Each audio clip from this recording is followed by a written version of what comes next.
자, 이거는 이제 실제 병원 데이터인데요. 실제 병원 데이터는 보면 이렇게 생겼어요. 이 사람이 NPDR 병이 있어요. 라고 요 오렌지만큼 퍼센티지 전체 데이터가 있었는데 오렌지만큼 NPDR 있었어요.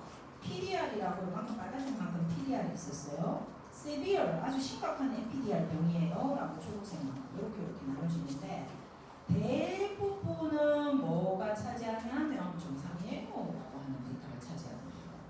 정상 데이터. 그러면 여기 보니까 NPDR이 병인 것 같잖아요. 그래서 NPDR이라는 병을 구별해내는 시스템을 만들 거예요. 학습 교육을 만들었어요. 그러면 accuracy를 여러분들이 볼 거잖아요. NPDR인지 아닌지 구별해내는 거예요. 노멀이 있는 거예요. 그러면 이제 여러분들이 구별해내는 accuracy라는 거를 만들었기 때문에 그런 매트릭스를 만들어 보는 거예요. 학습 데이터가 있었으니까 학습 데이터에다 대고 내가 테스트 해볼 수 있겠네 라고 해서 학습 데이터는 병인 것과 병이 아닌 정상 이렇게 있습니다. 그리고 여러분들이 만들었던 시스템으로 시스템을 만들었잖아. 시스템으로 학습 데이터에 대해서 병인지 아닌지 구별을 보는 거야. 그리고 이 카테고리 안에 이 데이터가 들어가는 거죠. 그런데 좀 전과 같은 데이터를 보면 어떠냐 하면 accuracy를 볼게요. true positive와 true negative가 분자에 들어가잖아요. 그러면은 캔서 병이 NPDR인 true positive는 숫자가 이제 정해져 있으니까 뭔가 숫자가 나오겠죠. 근데 네거티브 파트, 그러니까 노멀 파트가 있잖아요. 이 노멀 파트 데이터가 어때요? 엄청 많았죠. 네거티브 데이터가 엄청 많았죠. 이렇게 되면 학습기가 true positive는 데이터가 몇 개 없어가지고 한 10개였어. 근데 true negative는 데이터가 1000개였던 거야. 엄청 많아가지고. 그러면 그 중에 네거티브로 분류할 게 적어도 1000개 아니라도 한 500개라도 분류해낼 수 있겠죠. 그럼 어떻게 되냐 하면 분자가 엄청 높아져서 좀 전처럼 보통의 데이터, 이게 보통의 데이터예요. 여러분들이 커스텀 데이터라고 여러분이 이미지를 내 얼굴 이미지 만들어야지 하고 내 얼굴 막 찍어보잖아. 내 얼굴 찍는데 내가 한계가 있어. 한계가 있어가지고 내 얼굴을 막 10장 찍다가 아우 지겨워 죽겠네 해가지고 남의 얼굴 찍으러 다니는 거예요. 남의 얼굴 100장은 엄청 쉽게 오거든. 그래서 내 얼굴 10장, 남의 얼굴 100장 갖고 시작하는 거예요. 그렇게 해가지고 정확도가 99% 나왔다고 칩시다. 그랬을 때 true positive를 잘 구별해내지 못하고 true negative를 되게 잘 구별해가지고 성능이 90% 이상 나올 수도 있는 거예요. 왜? 노멀이 워낙 데이터가 많아가지고. 다시 얘기해볼까요? 내가 이제 이 학습 데이터가 이렇게 100개가 있었어요.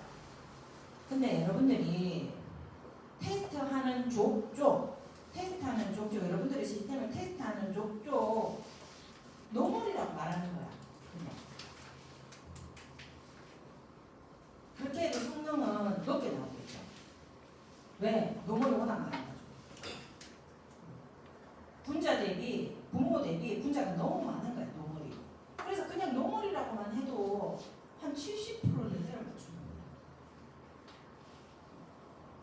그래서 여러분들이 지금 accuracy 같은 거를 많이 봤잖아요. 대부분은 머신러닝의 학습 정보가 accuracy로 나온다고.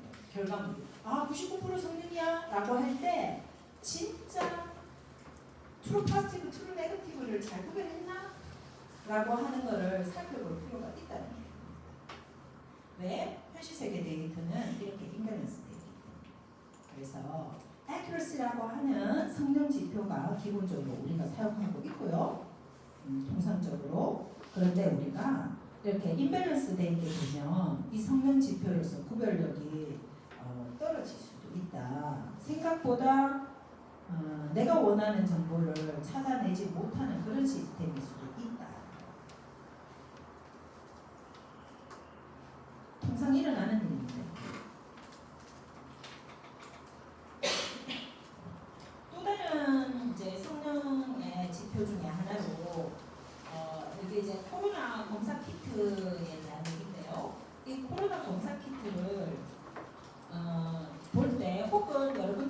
병원에서 약국에서 검사 키트 많이 사잖아.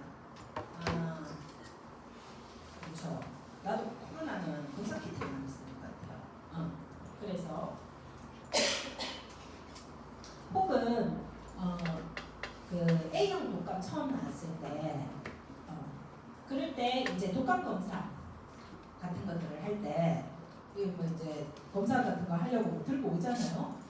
키트 같은 거 들고 오잖아. 키트에 넣어서 뭔가를 채취해서 침 같은 거 채취해서 키트에 넣어갖고 확인하잖아요. 그때 이 사람이 인플루엔자 A다 아니면 이 사람이 코로나다 라고 분류를 잘 해내야 되는데 그 키트가 어느 성능을 갖고 있냔 말이야. accuracy 70%의 성능을 갖고 있을까요? 어떤 성능을 갖고 있을까요? 그 키트 성능을 알아야 여러분들이 거기다 3만 원 주고 할 거 아니에요. 보통 한 3만 원씩 하잖아요. 검사하는 거. 다 성능이 있습니다. 그것도. 병원 가서 하는 키트 검사도 다 성능이 있어요. 그래서 이렇게 얘기하는 거예요. 검사 키트에 대해서 15분에서 30분 사이에 코로나를 검사를 할 수가 있는데 SD 바이오 센서는 이건 그냥 내 신문에서 그대로 갖고 온 거예요. 뉴스페이퍼에서. SD 바이오 센서는 당시 민감도 sensitivity 82.5%, 특이도 specificity 100% 성능이다 라고 얘기를 하는 거예요. 똑같이 3만 원을 써도 여러분들이 원하는 성능을 내는 거에다가 테스트를 해야 될 거 아니에요. 이것도 분류 성능이에요. 클래시피케이션 성능. 인플루엔자 A인지 아닌지를 분류하는 거니까. 휴머시스는 민감도 92.9, 특이도는 좀 낮네요. 99%. 이렇게. 그래서 처음에 코로나가 나오고 처음에 인플루엔자 A가 나왔을 때 보통 시스템이 성능을 못 낼 거 아니에요. 걔들이 닥터들이 얘기하는 거예요. 특이도는 높은데 민감도는 엄청 낮습니다. 아까 이런 얘기를 해주는 거예요. 왜냐하면 심한을 내가 받아야 되는데 그게 성능이 한쪽만 너무 높은 거예요. 한쪽은 낮고 초기 개발이기 때문에 그렇게 얘기했었거든요. 그래도 할 겁니까? 해갖고 다 하는 거야. 그래서 민감도 sensitivity, 특이도 specificity라는 걸로 분류 성능을 내기도 하는데요. 민감도 sensitivity, 민감도는 아까 그 해당 컴퓨전 매트릭스에서 이렇게 얘기하는 거예요. Number of positive, 이렇게 Number of positive, true positive는 뭔지 알겠죠? 그리고 false negative 분의 true positive 라고 얘기하는 거예요. 그게 sensitivity입니다. 볼까요? sensitivity는 몇 파트예요? 몇 파트? true positive 더하기 false negative 분의 true positive 몇 파트. specificity는 누구냐 하면 특이도는 누구냐 하면 이쪽 파트예요. 이쪽 파트. 여러분들이 일반적인 웹 정보를 봐가지고는 요거 명확하게 구별 못해요. 그래서 지금 들으세요. 여기에 요 네거티브 파트에서 false positive 부분에 false positive 부분에 false positive 더하기 true negative 부분에 true negative 요 파트.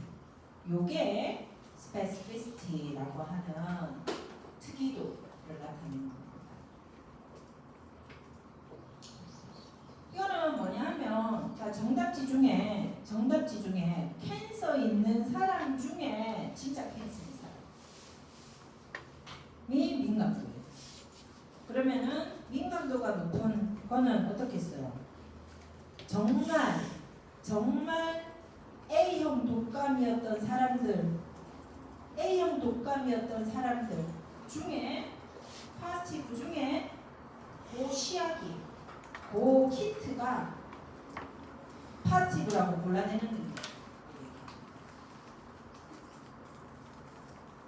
그래서 환자를 잘 골라내는 능력을 얘기하는 거예요. 환자를 잘 골라내는 능력. 진짜 환자인데 환자를 잘 몰라내는 능력. 반대로 specificity는 요거라 했죠? specificity는 true negative로 몰라내는 능력. 그러니까 정상인 사람인데 정상이라고 말하는 능력. 그렇겠죠?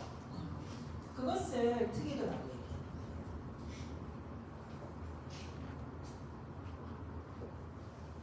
다시 신문기사로 가볼게요. 민감도 82.5, 특이도 100%. 특이도 100%라는 게 특이도 100%면 진짜 잘하는 거 아니야? 라고 얘기할 수 있는데 특이도 100%라는 거는 트루 파지티브를 잘 골라내는 능력이라고 했잖아요. 그래서 어떻게 써요? 트루 네거티브를 잘 골라내는 능력이라 했잖아요. 특이도가. 그래서 어떻게 써요? 이 사람 정상인지 정상인 중에 정상이라고 말하는 능력이 높은 셰프.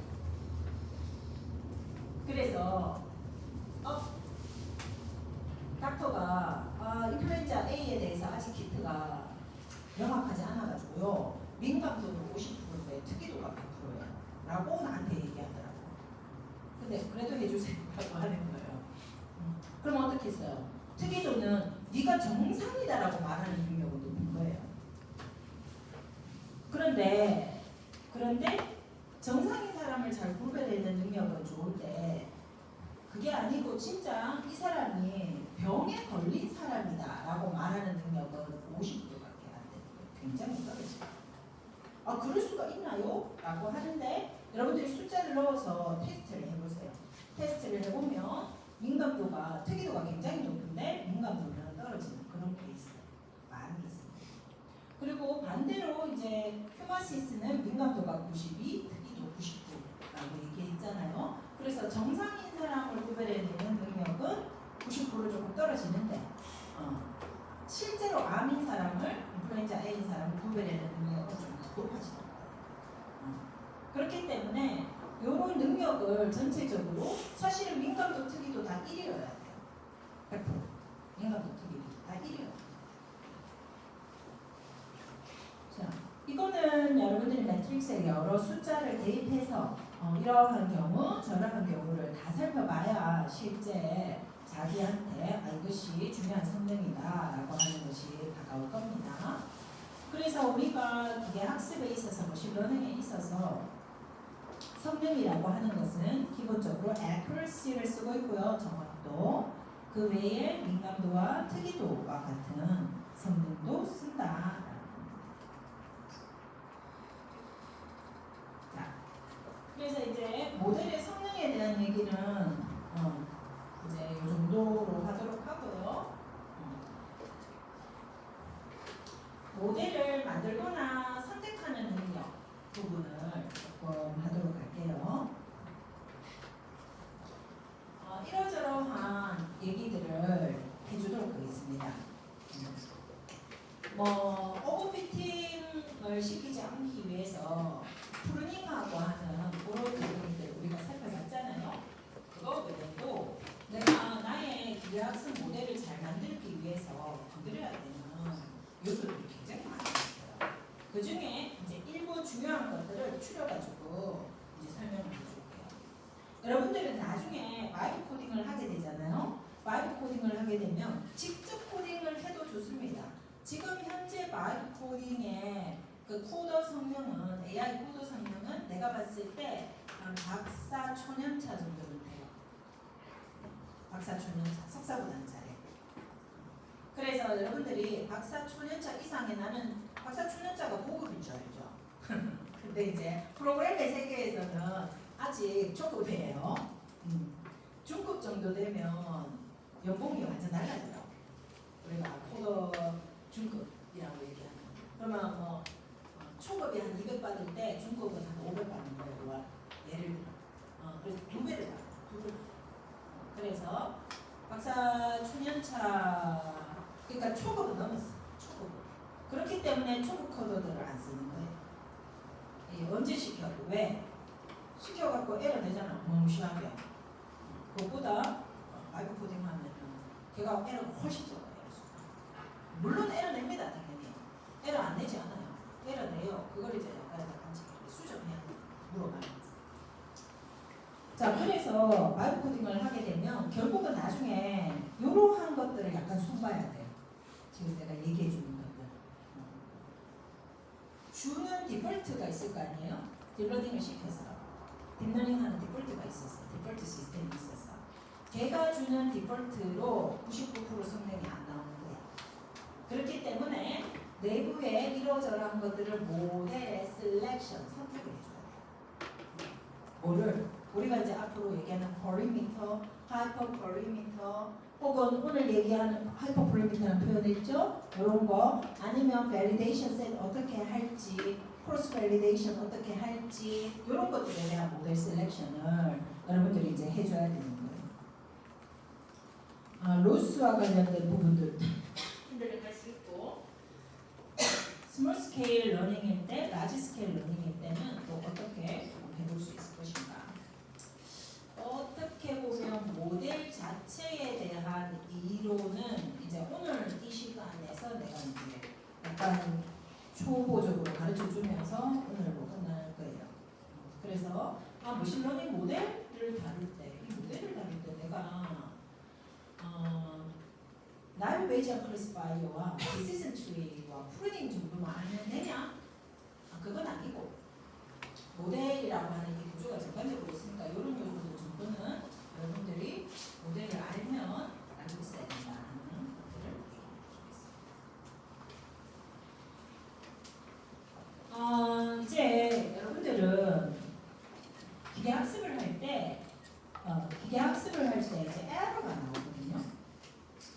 이 에러를 트레이닝 셋에 대해서 학습을 하고 트레이닝 셋에 대해서 테스트하는 것은 초보 중에 초보예요. 그 결과물을 갖고 어디에 가서 보고할 생각을 하면 안 됩니다.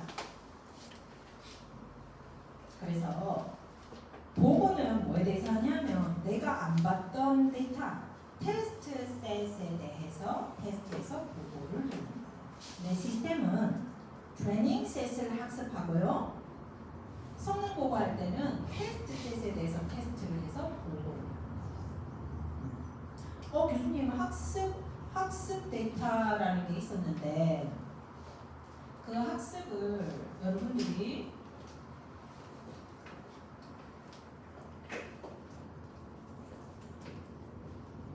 여러분들 배우는 학습기는 머신러닝, 클래시파이어 학습기가 있죠. 이 학습기는 두 개 있었어요. 나이브 베이지언과 디시전 트리. 이렇게. 그래서 이 학습기에 학습을 시켰던 거예요. 학습 데이터.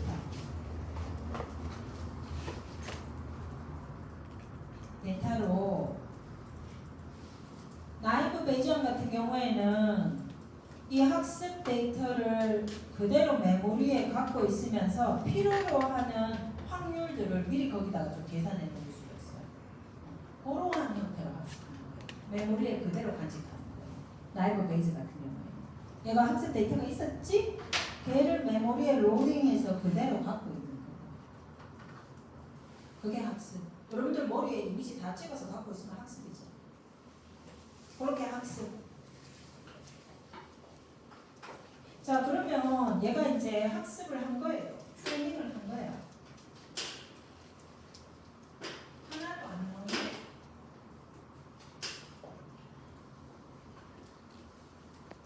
이렇게 트레이닝을 한 거야.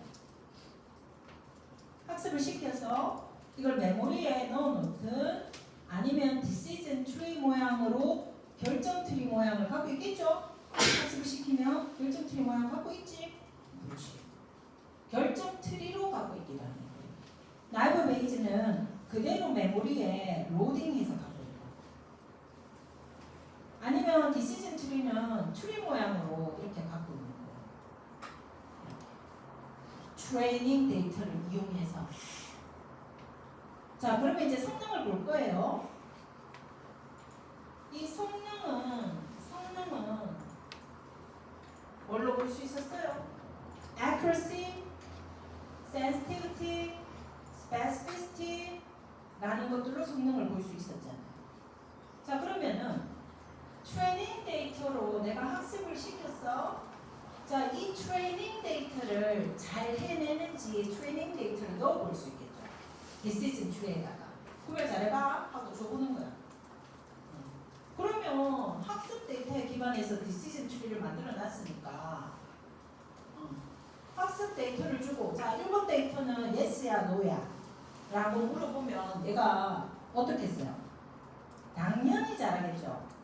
매직 진처럼. 걔 decision tree 갖고 있는 거잖아요, 그 장난감. 그래서 나무늘보를 학습했는 거야, 걔는. 그래갖고 내가 이제 생각해가지고, 자, 그것은 뭐 전자레인지보다 크니? 이렇게 물어보고, 그 노드에 있는 정보를 막 물어보는 거지. 그럼 내가 말을 막 하잖아.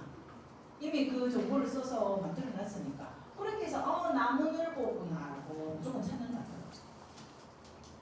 학습 데이터를 학습시키고 학습 데이터에 대해서 성능을 보면 얘는 상당히 웬만하면 잘한다. 그런데 우리가 기계 학습을 하는 가장 큰 이유는 뭐였어요? 오늘 이 강의실에서 내 얼굴을 잘 인식했지만 여러분들이 강의실에 있을 때마다 내 얼굴을 잘 인식하고 밖에 다닐 때는 저 사람 누구지 하고 모르고 지나가면 우리가 사회 스킬이 안 되잖아요. 그러니까 새로운 정보로 무언가가 들어왔을 때도 걔를 잘 구별해야 돼요. 그래서 학습 데이터에 대해서 성능을 내는 것이 아니고 학습 데이터에 대해서는 시험상 성능을 한번 내보고요. 테스트 데이터라고 하는 것을 이상한 것을 따로 만듭니다. 이렇게. 이거는 학습에 쓰이지 않은 데이터예요. 학습에 쓰이지 않은 데이터. 테스트. 그래서 여러분들이 학습기를 만들잖아. 그러면 학습 데이터는 당연히 있어야 되고 테스트 데이터 있어요. 테스트 데이터. 그래서 테스트 데이터가 이 학습에는 분류계 입장에는 훨씬 어렵잖아요.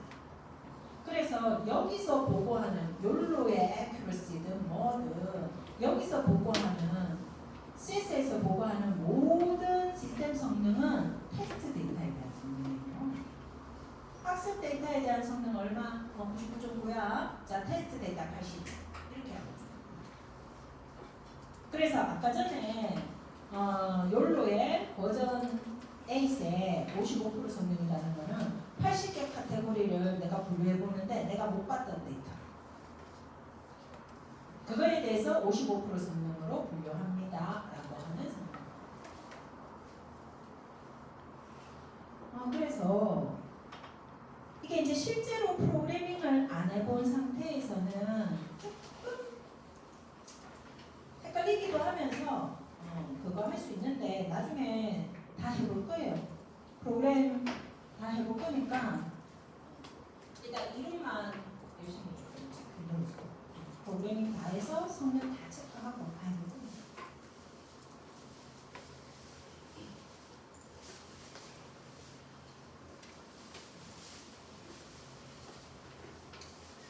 그래서 트레이과 테스트 셋이 뭔지 알았죠, 그죠? 그 다음은 자 이제 하이퍼폴리미터라는 개념을 볼게요. 하이퍼폴리미터는 뭐냐면 여러분들이 이제 곧 뉴럴 네트워크를 이론을 배우게 될 텐데요. 이 뉴럴 네트워크는 이렇게 이게 다 뉴런 하나하나예요. 뉴런. 우리 초기에 다 했었죠, 그죠? 베이직 쪽에 뉴런 했었잖아요. 이게 다 뉴런이에요. 요거 하나가 이제 클래시파이어, 라이브 베이지한 클래시파이어 혹은 디시전 트리처럼 하나의 어떠한 특정 클래스를 분류해내는 분류기입니다. 이렇게 구성하거든요. 자, 그랬을 때 플레이어에는 예를 들어서 그 코드에 이미지 하나가 들어가는 거예요. 이미지가 이렇게 이미지가 들어가는 거예요. 여러분들의 눈 세포가 이미지를 받아들이듯이 이게 이제 하나의 세포 역할을 하면서 이미지를 쫙 가는 거예요. 인풋 레이어에서. 하고 그런 다음은 선형계산 y = ax 플러스 b라고 하는 선형계산을 이렇게 한번 해. 또 y = x 플러스 b 선형계산을 해. 또 해. 그리고 마지막에 강병 교수다, 강병 교수 아니다, 학생이다 라고 하는 분류를 해서 아웃풋을 내는 거예요. 그래서 정해져 있는 것은 이 뉴럴 네트워크에서 정해져 있는 것은 인풋 레이어와 아웃풋 레이어는 정해져 있는데 어떤 친구는 A100 프로세서를 갖고 있어가지고 1,500만 원짜리 컴퓨터를 갖고 있는 거야. 계산은 웬만하면 할 수 있어 라고 해서 여기에 뉴런 레이어를 한 100개를 넣는 거예요. 왜? 복잡하면 잘할 거라고 생각해. 내 모델이 굉장히 복잡하면 잘해낼 거야. 뉴런을 많이 쓰면 잘해낼 거야 라고 생각하고 여기다가 100개 뉴런을 쌓는 거예요. 근데 어떤 친구는 나는 지금 갤럭시 탭 내 지금 들고 있는 이거 하나가 내 건데 그래서 그 친구는 여기 뉴런을 다 빼버리는 거예요. 싹 다 빼버리고 원레이어만 딱 쓰는 거예요. 교수님 그렇게 해가지고 나옵니까? 결과 나와요. 어떤 문제를 푸느냐에 따라서. 그래서 이제 원레이어만 씁니다. 그래서 뉴럴 네트워크로 뉴런으로 아르티피셜 뉴럴 네트워크라고 하잖아요. 인공신경망, 사람 머리를 흉내내가지고 인공신경망을 구축을 하려고 하면 그때 네가 뉴런 레이어를 몇 개 쓸 건데 라고 하는 거는 여러분들 엔지니어 마음에 달려있는 거예요. 엔지니어가 많이 쓰면 많이 쓸수록 계산량이 엄청 높아지고요. 근데 데이터는 한 10개밖에 없어. 그러면 성능 보장 못해요. 그건 다 해봐야지 않을까 나중에. 그래서 이렇게 100개의 뉴런을 쌓을지 10개의 뉴런을 쌓을지 1개의 뉴런을 쌓을지는 누구한테 달려있나 하면 사람 손에 달려있잖아요. 이러한 정보를 하이퍼 파라미터라고 해요. 그래서 여러분들이 클래시파이어를 머신러닝 시스템을 딱 만들 때 여기에 하이퍼 파라미터가 몇 개지 어떤 거지 라고 하는 걸 알아봐야 돼. 왜? 그걸 내가 세팅해줘야 돼. 세팅해줘야 돼. 교수님 내가 아이고 코딩하니까 다 해주던데 챗GPT가 그래 해준다고요. 그 디폴트로 해준다고. 하이퍼 파라미터도 디폴트로 해준다고요. 그런데 그게 여러분들 시스템에 맞지 않을 수 있잖아요. 당연히. 그럼 어떻게 해야 돼요? 걔가 GPT가 해주는 코드를 갖고 돌리면 1시간 걸리는 거야. 학습하는데. 왜? 이 뉴런을 여러 개를 써요. 예를 들어 그러면 내 시스템에서는 실시간이 안 되는 거예요. 그래서 어떻게 해야 돼요? 내가 이 히든 레이어를 한 개나 2개로 확 줄여야 돼요. 그건 자기가 손으로 셋업을 해주면 돼요.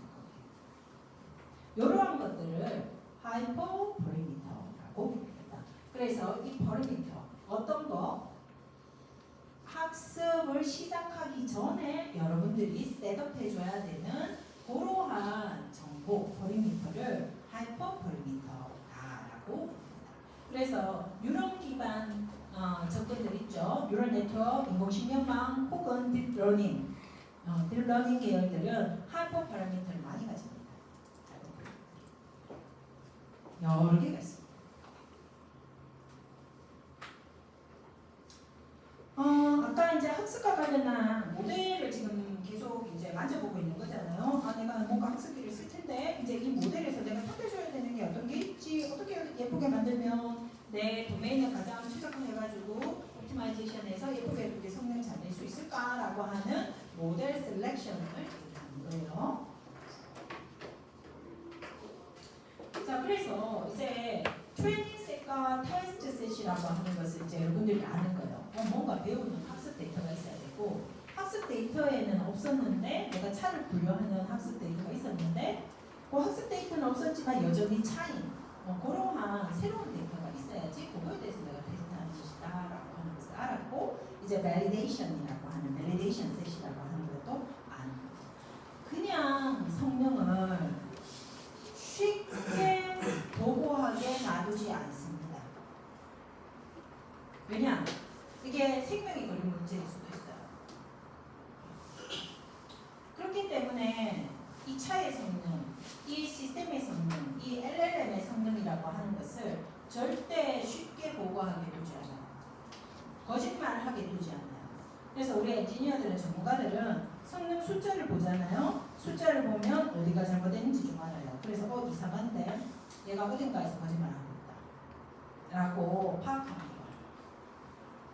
자, 그래서 이 이제 validation set이라고 하는 것은 뭐냐 하면 이런 거예요.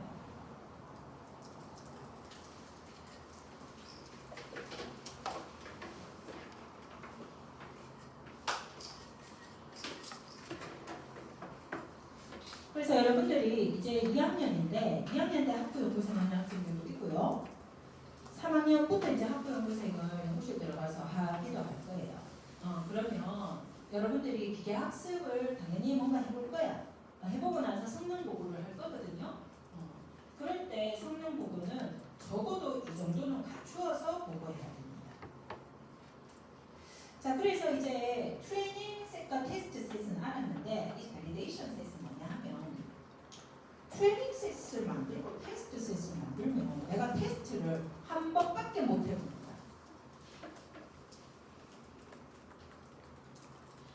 너무 검증이 너무 단순한 거예요. 이걸로만으로는 시스템 성능을 우리가 신뢰하기에 부족한 거야. 그래서 어떻게 하냐면 시스템을 안정화해서 검증해 볼 수 있는 트레이닝과 밸리데이션 셋이라고 하는 정보로 두 분류로 나누고 또 마지막에 테스트 셋에 대해서 확인을 해보는 거예요. 그래서 예를 들어 100개의 데이터가 여러분들이 막 얼굴 찍어가지고 그래 내 친구하고 내하고 구별을 보자 이래서 100개를 찍은 거야.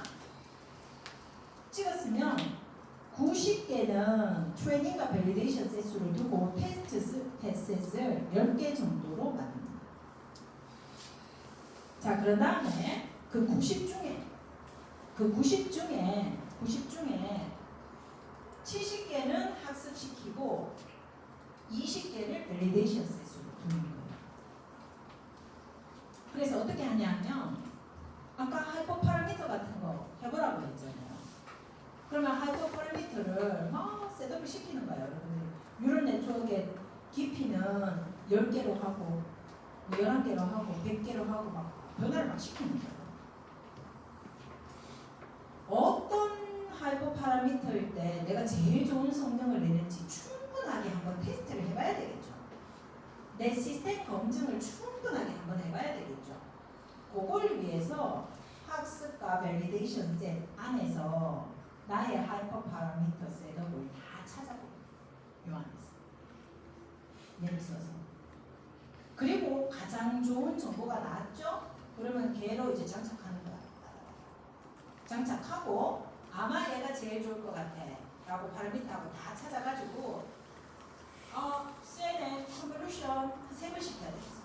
3개 풀리 다른 사람은 디폴트 2개 주는데 난 5개 써야 되겠어. 5개 장착 이런 거에 대해서 5개인지 3개인지 2개인지 다 테스트 해봐야 되잖아요. 그거를 요 안에서 한다고. 트레이닝과 밸리데이션 학습시키고 밸리데이트하고 학습시키고 밸리데이트하고 하이퍼 파라미터 1로 학습시키고 밸리데이션하고 하이퍼 파라미터 100으로 학습시키고 밸리데이션하고 요 안에서 내가 찾아야 되는 정보들을 웬만하면 모델 셀렉션 해야 될 걸 다 셀렉트하는 거예요. 그런 다음에 이제 최적의 것들을 탁탁 찾았잖아요. 그럼 걔를 이제 장착하는 거야. 자, 장착하고 자 요렇게 잘 찾아서 해보니까 테스트 셋의 성능이 95% 나온다라고 마지막 보고를 해줍니다. 그래서 이러한 성능 시스템 체크 정도는 여러분들이 해줘야 된다라는 겁니다.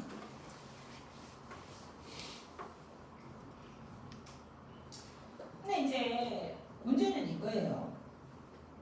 교수님 내가 110개 데이터를 만들었는데 교수님이 추천한 것처럼 10개는 테스트할게요. 자, 10개 딱 떼놓고 자, 100개가 있어요.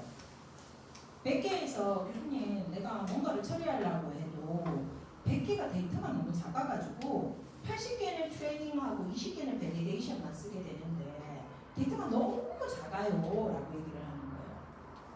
통상은 그래요. 왜? 여러분들이 이미지넷에 100만 개를 돌릴 수가 없어. 여러 가지 상황상 제약이 있는 거야. 아니면 현대차 가서 제주 이미지를 찍었는데 너 100장이야. 이런 거예요. 제주 이미지 열심히 찍어보세요. 100장밖에 안 나올 거예요. 그래서 Temporal Cross Validation이라고 하는 거는 똑같은 데이터를 갖고 10번을 만들어서 써볼 수 있도록 해주는 통계 테크닉이에요. Temporal, Fivefold, 아니면 LOCV를 씁니다. 자, 어떻게? 자, 내가 100개가 있었는데 이 100개를 Temporad면은 10개 조각으로 나누어줘요. 이렇게. 그러면 한 조각당 데이터가 10개 들어가 있는 거예요. 그러면 이렇게 할 거예요. D1을 validation으로 쓰고 나머지는 다 트레이닝에 씁니다. 이런 식으로 뭔가 나의 하이퍼 파라미터든 뭐든 테스트가 가능하겠죠.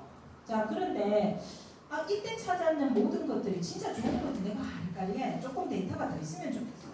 어떻게 하냐? D2를 validation으로 만들고요. 나머지를 다 트레이닝 셋으로 다시 세워봅니다. 자, 그 다음은 또 어떻게? 나의 모든 것들을 테스팅해보고 싶은데 D3를 validation으로 두고 나머지를 다 트레이닝으로 씁니다. 그러면 100개의 데이터를 가지고 나는 원래는 단 한 번의 트레이닝과 밸리데이션으로 뭔가 성능을 해볼 것으로 생각했는데 성능 테스트를 이 데이터를 텐폴드로 쪼개보니까 사실은 이 데이터를 10개 집합에 대한 트레이닝과 밸리데이션 셋으로 다양화시켜서 나의 모든 파라미터를 테스팅을 해볼 수가 있죠. 훨씬 더 다양하게. 그죠? 요렇게 검증하는 것을 Temporal Cross Validation이라고 하고 통계 테스트에서도 굉장히 많이 쓰고 심지어는 여러분들이 정말 귀한 데이터 어디 가서 절대로 못 구해. 그런 데이터인데 10장밖에 없는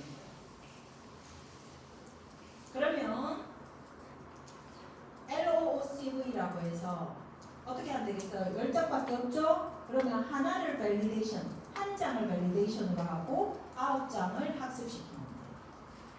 그걸 LOCV라고 해요. 또 어떻게? D2를 에볼라 환자 같은 경우에는 데이터가 엄청 적겠죠? 근데 그거 갖고 우리가 분류시켜야 되는 거예요. 그러면 어떻게? 한 장을 밸리데이션하고 나머지는 다 테스트. 자, 그 다음은 어떻게 해요? D2 한 장을 밸리데이션으로 만들고 한 장, 나머지는 다 학습. 한 장 한 장만 밸리데이션 셋으로 만들어도 됩니다. 그러면은 내가 정말 귀한 에볼라 데이터 100개가 있으면 100개에 대한 밸리데이션 셋을 다 만들어 볼 수가 있는 거예요. 그거에 대해서 이제 100개 세트에 대해서 하이퍼 파라미터든 버리미터든 찾고자 하는 것들을 다 찾아볼 것입니다. 그러고 나서 마지막에 이 모든 테스트를 100번 혹은 10번에 해당하는 테스트들을 쭉 다 시행해보고 그 중에 제일 좋은 거를 찾아서 모델에 장착하고 테스트 셋을 돌려서 최종 결과물을 레포팅하는 거예요. 그러면 그 최종 99% 애큐러시 혹은 50% 애큐러시 혹은 80% 애큐러시를 볼 때 보통의 우리 전문가들은 템폴드에서 LOCV 했어? 그리고 이제 데이터는 몇 개였어? 시스템 디바이스는 어떤 H100을 썼나 A100을 썼나 이런 거 다 테스트해서 그러고 나서 전반적으로 나오는 성능이 어느 정도 보고되는지를 보는 것입니다. 그래서 성능을 허투루 내가 그냥 내 연구실에서 한번 돌려보니 결과가 이랬어요 라고 해서 보고를 하잖아요. 그러면 이것은 일시적인 결과물이다 라고 이해를 하게 되는 거죠. 자, 그러면은 LOCV까지 내가 설명했지요. 한 장 한 장에 대해서 다 테스트해 볼 수도 있다. 리브 1 크로스 밸리데이션, 나머지는 자 밸리데이션. 하나를 밸리데이션하고 나머지는 다 트레이닝 셋으로 써서 100개면 100번을 내가 뭔가 검증해 볼 수 있는 작업 기술을 얘기합니다. 자, 그러면 우리가 모델 셀렉션 앞에는 이제 시스템 성능에 대해서 우리가 얘기했고요. 그리고 이제 모델과 관련해서는 여러분들이 하이퍼폴리타나 밸리데이션 셋이나 캐폴드 코스 또는 LOC와 같은 성능 검증을 충분하게 해서 어떻게 해야 되는구나라고 하는 것을 좀 배웠어요. 그러면 오늘 여기까지 하도록 합시다.